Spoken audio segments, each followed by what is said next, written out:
যে পেন্টিং দোকান, যারা পেন্টিং নিয়ে পড়াশোনা করছে আমাদের এখানে।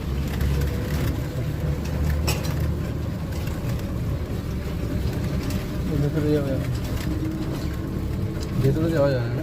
না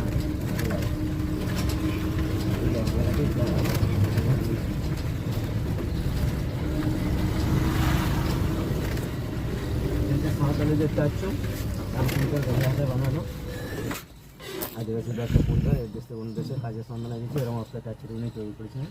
কিন্তু উনি যখন তৈরি করেছিলেন কোনো যন্ত্রপাতি ব্যবহার করেন, দিয়ে আঙুল করছে। এটা কিসের তৈরি? এটা সিমেন্ট বালি কাপড় দিই তখনকার দিনে, হাত দিয়ে। কোনো যন্ত্রপাতি ব্যবহার করেন না। 1937 থেকে 1938 সালে একটা বছর লেগেছিল।